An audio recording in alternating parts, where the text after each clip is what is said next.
जी ध्रुव जी, जी नमस्कार जी। जी नमस्कार। मैं ये हाँ आपसे 5-7 मिनट बात कर सकता हूँ? जी जी बिल्कुल। हाँ, उन्होंने हमें बताया कि आप पहले भारतीय जनता पार्टी में थी, तो उसमें किस पद पे थी आप? जी मैं भारतीय जनता पार्टी में दिल्ली प्रदेश महिला मोर्चा में रही हूँ जी 6 साल। जी और डॉक्टर हर्षवर्धन जी का मैं सारा आर्टिकल देखती थी, cabinet minister and health minister. जी डॉक्टर हर्षवर्धन मेरे MP हैं जी और उन्हीं के साथ भी काम किया है जी। 6 साल।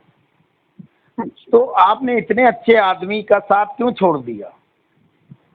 सर मैंने उनका साथ बिल्कुल नहीं छोड़ा है। पार्टी ने उन्हें इतने अच्छे कहते हैं ना ईमानदारी की जो कीमत दी जी कि पार्टी ने उन्हें एक्सपेल कर दिया, हटा दिया उन्हें। जी तो जब इतने कर्मठ और ईमानदार इंसान की अगर इस पार्टी को जरूरत नहीं है जी। तो मीता सचदेवा की कहाँ से जरूरत होगी? क्या वो- पता कल को मुझे भी यही निकाल दें। बहुत बढ़िया, बहुत इंटेलिजेंट हो। दूसरा देखिए, सवाल। जहाँ काम करे इंसान ईमानदारी से करे, और जिस इंसान से आपने सीखा हो अगर उनके साथ नाइंसाफी होती है तो मेरे को पूरा हक है ये डिसीजन लेने का कि जब आपकी वो पार्टी आपके साथ स्टैंड नहीं करती है तो मेरे साथ तो बिल्कुल नहीं करती। बहुत बढ़िया, आपके विचार बड़े उत्तम हैं। अब एक सवाल और। धन्यवाद सर। एक सवाल और। आपने पार्टी को जो है छोड़ा कि पार्टी ने आपको हटाया? जी मैंने पार्टी को छोड़ा और पार्टी ने मुझे बिल्कुल नहीं छोड़ा। और अभी भी 2021 में सर मुझे पार्टी ने फिर से महिला मोर्चा में लिया हुआ है। तो योगिता सिंह जी ने अभी अपनी टीम बनाई है जी 1 महीना पहले, जो उन्होंने अपनी टीम का गठन किया उसमें मैं अभी भी बिल्कुल पोस्ट कर हूँ। आपकी उम्र और मैं कितनी है? ये कह रही आपकी उम्र कितनी? 39 सर, 39। क्वालिफिकेशन क्या है? सर मैं डॉक्टर हूँ अच्छा। और naturopathy specialist, gold medalist, acupressure specialist और masters in psychology sir, psychiatrist हूँ। बहुत बढ़िया, बड़ी खुशी हुई। दूसरा सवाल। आपने हर्षवर्धन जैसे काबिल आदमी को परेशान करके बीजेपी ने उनकी योग्यता नहीं समझी, हटा दिया, इसलिए आपने डिसीजन बहुत बढ़िया लिया। भारतीय जनता पार्टी से हट के आप अरविंद केजरीवाल साहब के साथ ही क्यों गई, इसकी क्या वजह है? सर इनकी वजह ये है कि केजरीवाल जी एक वन मैन आर्मी मुझे लगे। जी। जो इंसान अपने खुद के लिए स्टैंड ले सकता है ना, वो पूरी जनता के लिए हीरो है सर। मैंने सर्वे किया, मैं भारतीय जनता पार्टी की होकर भी मैं अरविंद केजरीवाल जी की कुछ चीजों से समर्थ थी। मैं उनको थोड़ा सा एडमायर इसलिए करती थी क्योंकि वो यूथ के लिए सोचते हैं। देखिए मैं भी यूथ हूँ सर, मैं इतना जानती हूँ कि आप बुजुर्गों की भी राय लीजिए और यूथ को आगे बढ़ाइए। यहीं पे सवाल, यूथ आपके साथ है डॉक्टर साहब, यहीं पे सवाल ले लीजिए। अरविंद केजरीवाल साहब 3 बार दिल्ली के मुख्यमंत्री बने, यूथ के लिए उन्होंने क्या क्या काम किए ये बता दीजिए। सर यूथ के लिए वो बहुत ही औपचारिकता से काम कर रहे हैं और प्रॉब्लम सिर्फ इतनी आती है सर कि जब केंद्र में और स्टेट में सरकारें अलग अलग होती है ना सर, तो कहीं ना कहीं वो बाउंड्री जरूर खिंच जाती है। ये किसने कहा आपसे डॉक्टर साहब, ये किसने कहा? देखिए ना सर फंडिंग की दिक्कत जरूर आई। कोरोना में भी मैंने देखा कि बहुत सारे जो एपिडेमिक चीजें हमारे सामने आई एज अ डॉक्टर, मैंने देखा कि अरविंद केजरीवाल जी के स्वास्थ्य की जो चीजें थी जो उन्होंने एग्जीक्यूट की और उन्होंने जो जिस तरीके से संभाला दिल्ली को और चीजों को, बाहर से भी लोग आ रहे थे, बहुत सारी चीजों को उन्होंने टैकल किया क्योंकि ये चीजें हम सबके हाथ से सर बाहर थी। चाहे वो डॉक्टर साहब हो या अरविंद जी हो, मतलब कहते यही है कि देखिए चाहे पार्टी अलग अलग हो मगर जिम्मेदारी से इस चीज को लड़े। डॉक्टर साहब आप बहुत अच्छे से जवाब दे रही हैं, हमें बड़ा मजा आ रहा है कि इंटेलिजेंट लोगों से बात करने में कुछ सीखने को मिलता है। आप एक सवाल का जवाब और दीजिए। कोरोना तो बहुत बड़ी महामारी थी, पूरी दुनिया प्रभावित हो गई और केजरीवाल जी ने डट के सामना किया। केजरीवाल जी बहुत अच्छे आदमी हैं, क्वालिफाइड हैं, लोगों का दर्द समझते हैं। मैं फिर घूम के वहीं आ रहा हूँ कि युवाओं के लिए और महिलाओं के लिए केजरीवाल साहब ने तीसरे टर्म में जो है अब तक के क्या काम कर दिए, 2-3 बता दीजिए बस। सर सबसे पहली बात सर, मैंने देखा कि जिन लोगों की मृत्यु हुई है मैंने बहुत लोगों से सर्वे से पूछा सर, क्योंकि मुझे बहुत टाइम लगा। मुझे बहुत टाइम लगा ये सोचने, क्योंकि मैंने 6 महीने पहले ही बीजेपी छोड़ दी थी और मुझे सर टाइम लगा ये सोचने के लिए कि देखिए कि मैं एक माँ काली की कृपा से सर एक पब्लिक फिगर रही, क्योंकि डॉक्टर साहब के साथ बहुत कुछ सीखने मिला, पब्लिक में रही, जनता में रही, काम किया, तो मुझे बहुत टाइम लगा ये सोचने में कि अब मैं क्या करूँ। बिल्कुल सही। तो जब मैं जनता के बीच में निकली, सर्वे से निकली, तब तो मैंने ये चीज देखी कि भारतीय जनता पार्टी को जो काम कर रही थी वो तो मैं उनके एक हिस्सा रही और मैंने काम किया जी। जब मैंने सर अभी ज्वाइन किए मैंने आम आदमी, उससे पहले जब मैं सर्वे से निकली तो मैंने ये चीज देखी कि जो लोगों की मृत्यु हुई है सर जी, जिन लोगों की कोरोना से मृत्यु हुई है दिल्ली सरकार द्वारा यानी केजरीवाल जी के द्वारा वहाँ 50-50 हजार रुपए की हेल्प की गई जी। उनको चेक ट्रांसफर हुए, लोगों ने मुझे दिखाए भी और बाय ऑनलाइन उनके पास 50-50 हजार रुपए आए और 2,500 रुपए हर महीना उनको दिया जा रहा है। अच्छा। तो वो चीज देख के थोड़ा अच्छा लगा कि मैडम डॉक्टर साहिबा आप वहीं कोरोना में पहुंच जाती हैं। मैं सवाल जो पूछ रहा हूं, मैं भी थोड़ा बहुत पत्रकार हूँ। हाँ, क्या किया वो बताइए। सर यूथ के लिए भी वो बहुत सारी प्लानिंग में है सर। प्लानिंग कब तक चलेगी? 7-8 साल हो गए उनको तीसरे टर्म में, प्लानिंग ही करते रहेंगे। सर प्लानिंग का तो ये है कि पता किसी को नहीं था कि कोरोना लग जाएगा। फिर आप कोरोना पे आ गई। कोरोना हो गया, केजरीवाल जी ने बहुत अच्छे से निपटा। सुनिए, केजरीवाल जी ने बहुत अच्छे से निपटा कोरोना में, जो है उन्होंने बहुत अच्छा काम किया। मैं प्रशंसा करता हूँ, मैं आपकी बात का भी सम्मान करता हूँ। मैं फिर घूम के वहीं आ रहा हूँ। केजरीवाल साहब जो है 3 बार लगा। मेरी लाइन एक डॉक्टरेट लाइन है, मैं तो वो चीज देखिए, मेरी बात सुनिए, मैं क्षेत्र में जब मैं ये देखूंगी कि मेरा हर इंसान, मेरा भाई बंधु, मेरी बहनें, बच्चे सब स्वस्थ हैं अगर, सॉरी तो उस चीज को तो मैं सबसे पहले देखूंगी। हाँ बिल्कुल ठीक है। अच्छा, अब एक सवाल और एक सवाल बता। अब समझ गए, आप डॉक्टर हैं तो उस फील्ड के बारे में आप बताएंगी। अब एक सवाल और मुझसे ले लीजिए आप। देखिए सर, मैं आपको सबसे पहले तो ये बता दूं कि मैं एक नेता नहीं हूँ सर। अच्छा, तो फिर आप पार्टी में क्यों गई हैं? नेता नहीं है तो पार्टी में क्यों गई हैं? कहीं नहीं सर, सुनिए, हर इंसान नेता बनने नहीं जाता है। अच्छा, ये बात आप समझिए सर। हर कोई इंसान कोई भी पार्टी ज्वाइन करता है तो वो नेता बनने के लिए नहीं करता। अच्छा। बहुत चीजें सीखने के लिए भी करता है। अच्छा, अगर मुझे नेता ही बनना होगा तो क्या मैं डॉक्टर साहब को नहीं कहती मुझे नेता बनाइए? आप मुझे इसका जवाब दीजिए, अब आप दीजिए मुझे जवाब। हर कार्यकर्ता सर नेता नहीं हो सकता है। कुछ लोग काम सामाजिक तौर पे भी करते हैं जिसको आप एडमायर करते हैं, आप उन अच्छा लगता है, आपको दिल की संतुष्टि मिलती है, आपको सुकून मिलता है, आराम से चैन की नींद सो सकते हैं। बहुत बढ़िया बात आपने कही। मैं एक सवाल और आपसे यहीं पे कहूँगा, फिर ख़त्म करूँगा। आखिरी सवाल ये है कि केजरीवाल जी जो है आपके प्रेरणा स्रोत हैं, आपके आइडियल हैं, आपके आइकन हैं। केजरीवाल जी बहुत आइडियल डॉक्टर हर्षवर्धन है। अच्छा। और हमेशा रहेंगे। अच्छा, क्योंकि उन्होंने मुझे जो चीजें सिखाई हैं जी, इंसानियत, काम। हाँ, केजरीवाल जी को मैं एडमायर करती हूँ, बिल्कुल करती हूँ। अच्छा, एक सवाल का जवाब दे दीजिए। एक सवाल का जवाब दे दीजिए मैडम, आप पढ़ी लिखी हैं।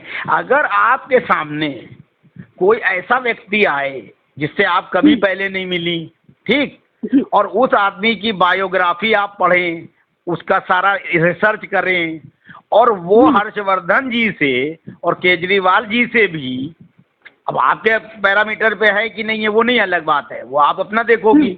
मतलब उसका जीवन जो है, जैसे हर्षवर्धन जी एक स्लोगन देते हैं कि प्रकृति देती है सब कुछ, तुम भी उसको दो कुछ, है। मैं हर्षवर्धन जी से 10 बार मिल चुका हूँ, इंटरव्यू कर चुका हूँ, बहुत लर्नेट आदमी है। जब वो हटाए गए थे तो मुझे भी दुख हुआ था, ठीक है। पर वो जो है मदन लाल खुराना और साहेब सिंह वर्मा जी के मुख्यमंत्रित्व काल में स्वास्थ्य मंत्री और शिक्षा मंत्री रहे। उन्होंने बहुत अच्छे काम किए, पोलियो अभियान पूरा सफलता से चलाया। जिसकी जो तारीफ है वो करना चाहिए, यही पत्रकारिता है, यही इंसानियत है। यहाँ तक सब ठीक है। अगर हम आपसे कहें, आप आज रात में आंख बंद कीजिए और पूरा जो है सब तरफ आंखें दौड़ाइए, और आपको कोई एक ऐसे आदमी की भी आपको बायोडाटा दिया जाए जो आदमी आप जिससे अनजान हैं, ठीक, और वो आपको ये वचन दे कि आप अरविंद केजरीवाल जी और हर्षवर्धन जी में जो चीजें देखी हैं वो मेरे में है, हम साबित कर देंगे, रिजल्ट दे देंगे, ठीक है जी। तो क्या उस आदमी को आप आजमाएंगी? आखिरी सवाल। बिल्कुल नहीं। क्यों? क्योंकि मैं हर चीज में एक्सपेरिमेंट सर नहीं करना चाहती। नहीं, अभी तो आपने एक्सपेरिमेंट किया, बीजेपी छोड़ के आप आम आदमी में आए। मैंने एक्सपेरिमेंट क्यों किया? हाँ। एक्सपेरिमेंट क्यों किया सर? क्योंकि जहाँ आपको घुटन हो रही है, अच्छा, जिस पार्टी में आपको घुटन हो रही है और आप काम नहीं कर सकते, आपके पैर ही नहीं उठ रहे हैं कि भारतीय जनता पार्टी जिंदाबाद कहें, तो आप वो काम नहीं कर सकते। मेरी आत्मा जो थी वो मुझे धिक्कार रही थी कि जिस इंसान ने बीजेपी को स्टैंड किया, पोलियो के लिए काम किया, यहाँ दिल्ली से लेकर कहाँ कहाँ तक डॉक्टर साहब ने काम किया, इस इंडिया में काम किया जहाँ लोगों के पास तन पे कपड़े नहीं है, ठीक है। और डॉक्टर साहब की ईमानदारी को अगर कोई जस्टिफाई कर सकता है तो वो दुनिया में कोई नहीं कर। बहुत बढ़िया बात। और हर इंसान देखिए अपने मन से। अच्छा, केजरीवाल ईमानदार है? केजरीवाल ईमानदार है करने पे नहीं है मैडम? केजरीवाल जी की ईमानदारी हर्षवर्धन से ज्यादा है कि कम है? हेलो हेलो हेलो जी सर, मैं सवाल पूछ रहा हूँ डॉक्टर साहिबा। डॉक्टर साहिबा, आवाज मेरी सवाल ले लीजिए।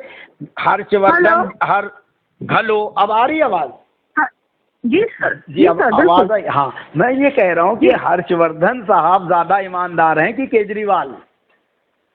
सर देखिए, केजरीवाल जी की ईमानदारी तो अभी मैं जज नहीं कर सकती क्योंकि अभी मैंने ज्वाइन किया है। अगर कोई आदमी आपसे कहे कि केजरीवाल बेईमान है और प्रूफ दे तो क्या करोगी आप? नहीं ऐसा देखिए। अरे मैं, आप पढ़ी लिखी हैं, डॉक्टर हैं, सुन लीजिए, मैं सवाल पूछ रहा हूँ मैडम, आप इतनी इंटेलिजेंट हैं। मैं कह रहा हूँ कि अगर कोई XYZ आदमी आपको ऑथेंटिक डॉक्यूमेंट के साथ प्रूव करे कि केजरीवाल बेईमान हैं तो आप क्या करोगी? सर मैं किसी की बात पर कभी यकीन नहीं आप कैसी बातें करो? किसी की बात नहीं, एविडेंस होगा। एविडेंस समझती हो आप? डॉक्टर हो, कोई आदमी मर जाएगा तो एविडेंस भी होगा तो भी मैं पूरी कोशिश करूंगी कि उसको जस्टिफाई करूं। मेरी अपनी भी डायग्नोसिस है, मेरी अपनी भी बहुत सारी चीजें हैं, तो अगर वो एविडेंस मैं नहीं जानती, मैं उसको शायद अप्रूव ना कर पाऊं। चलिए सीधा इंसान पेपर्स को देख के सुनिए, 10 लोग मैं मार्केट में निकलती हूँ ना तो 10 लोग डॉक्टर साहब के बारे में भी बोलते हैं, मोदी जी के बारे में भी एविडेंस ले लेके घूमते हैं, मगर मैं जब तक नहीं मानती सर, मैं उसको प्रूफ नहीं मानती। अच्छा, तो अब आखिरी सवाल फिर आपका टाइम नहीं लूंगा ना सवाल करूंगा, क्योंकि फिर सवाल करना बेकार है जब एक आदमी माइंड बना ले। अगर कोई कोर्ट, हिंदुस्तान का कोई कोर्ट जो है, civil court, criminal court, Kejriwal को सजा दे दे तो क्या तो भी आप कहोगी कि वो बेगुनाह है? आखिरी सवाल है, सोच के जवाब दीजिए। जस्टिफिकेशन पे स्टिक हूँ। बेईमानी तो देखिए हर किसी फील्ड में कोई आप तब उस पर टिकेंगी कि नहीं टिकेंगी?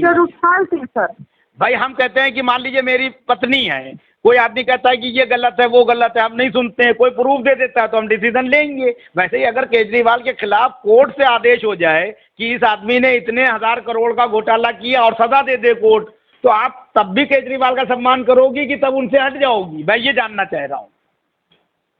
सर मैं बस ये जानती हूँ कि मैंने हमेशा जो डिसीजन लिया मैंने बहुत सोच समझ लिया। अच्छा, धन्यवाद धन्यवाद। अब आप फिर आगे सवाल का जवाब दे नहीं पाओगी, हम फिर कर रहे सवाल पूछेंगे, आप कहोगी ऐसे सवाल पूछ रहे हो। धन्यवाद। नहीं सर, मैं आप मुझे पूछिए, मैं जवाब दूंगी। देंगी तो अब आप केजरीवाल से जितनी देर आप मेरे साथ फोन पे हैं उसके आधे टाइम केजरीवाल साहब हमसे बात कर लें, हम अपनी पार्टी भी बंद कर देंगे और केजरीवाल जी का समर्थन कर देंगे। आपको चैलेंज कर रहा हूँ, 5 मिनट वो फोन पे बात कर ले। उस आदमी के साथ आप लगी हो जो आदमी फोन पे बात करके या किसी जर्नलिस्ट के मजबूत आदमी से सामना नहीं कर पाता है, आप उसको एडमायर कर रही हो। आपके ऊपर सवाल। 5 मिनट मेरा नंबर आपके पास। मेरी बात सुनिए जी, आपको लगता है कि मैंने गलत डिसीजन लिया? 110% गलत लिया है। मैं चैलेंज कर रहा हूँ, 2 पहलवान होते हैं, मैं कहता हूँ कि मैं बहुत अच्छा ओरेटर हूँ, केजरीवाल को खड़ा कर दीजिए या फोन पे बात कर दीजिए। ये आपने भी तो धारणा बनाई हुई है कि आप केजरीवाल के खिलाफ ही बोल रहे हैं। धारणा नहीं मैडम, धारणा मैं इनमें बनाता हूँ। जनता के बीच में जरा 2 दिन रहकर देखिए, फिर आप अपनी धारणा बनाइए। सर सुनिए मैडम, मैंने काम बीजेपी में भी किया है। अरे मैडम, आप मेरे बारे में जानती हो? आप मेरी सुनिए, सुनाइए। आपकी मैंने सुन ली ना, अब आप मेरी भी सुन लीजिए। सुनाइए। देखिए सुनिए, मैं एक क्वालिफाइड डॉक्टर हूँ। अच्छा, ठीक है, मेरे लिए पार्टी व्यक्तित्व बहुत मैटर रखता है, ठीक है।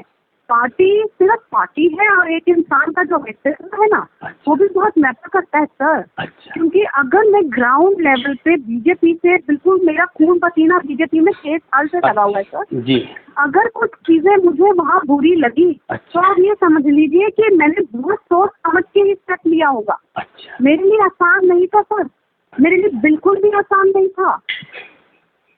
जहाँ आपका खून पसीना लगा हुआ हो, आप उसके अंदर की जड़ों तक जा चुके हैं सर, और आप अपनी जड़ों से दूर होकर, कहते हैं ना कि आप अपने घर में रह रहे हैं सर, आपको अपना घर अगर छोड़ना पड़े और आपको घर परिवर्तन करके अगर किसी और घर में जाना पड़े, बहुत आत्मा और दिल दोनों दुखते हैं। अच्छा, आप मानते हैं ना, जहाँ आपने एक एक ईंट रखी हो, एक एक खिड़की दरवाजे लगाए हो, कर्टेन्स लगाए हो, अपने घर में एक एक सीनरी आपने अपने हाथ से लगाई हो और आपको वो घर छोड़ देना पड़े, तो आप सोच सकते हैं कि सर आपके लिए एक बहुत बड़ा मेजर डिसीजन है जी। आप इस बात को समझिएगा, क्योंकि अगर मैंने ये डिसीजन लिया होगा तो आप ये सोचिए कि कितनी हद तक मैं अंदर से टूट चुकी होंगी, मजबूर, मेरी कितनी बड़ी इस चीज को लेके एक सोच रही होगी। केजरीवाल आपकी क्या मदद करते हैं? देखिए, मैंने अभी ज्वाइन की है पार्टी, मेरी बात सुनिए, मगर लोगों को मैं जनता में गई हूँ सर। मेरी आप छोटी सी बात समझिए सर, अगर एक आम आदमी इतनी बड़ी नेशनल पार्टी के होते हुए आज सत्ता में बैठे हुए हैं, तो कहीं ना कहीं यूथ, लोग, पढ़ा लिखा वर्ग, महिलाएं वर्ग, कम्युनिटी उनके साथ है या नहीं, आप मुझे इसका जवाब दीजिए। है मैडम, है, वो तो मैं खुद दे रहा हूँ। बताइए कि वो आदमी गलत कैसे है, बताइए। यहीं पे क्वेश्चन मैडम, आप हिंदू धर्म से हैं, क्वेश्चन, कौरव 100 थे और पांडव 5 थे, संख्या कौरव की थी ज्यादा, जीते पांडव क्यों? सवाल का जवाब दीजिए। आप मुझे ये भी बताइए सर कि अगर इतनी बड़ी नेशनल पार्टी, जिसमें अपने अमित शाह जी तक मैदान में आ गए इस बार विधानसभा चुनाव में, अमित शाह जी भी वहाँ आ गए, मेरी उनसे 1 to 1 बात हुई। मैं उन 60 लोगों की सूची में थी भारतीय जनता पार्टी में, जब वो कैंडिडेट को सपोर्ट करने आए, हमारी जो भी प्रभावी, जो हमारी MLA थी, जो इलेक्शन हारी, ठीक है जी, पूरी दिल्ली हारी, ये आप जानते हैं सर। कुछ तो उनकी नीतियाँ ऐसी है जो लोगों ने उन्हें चुना।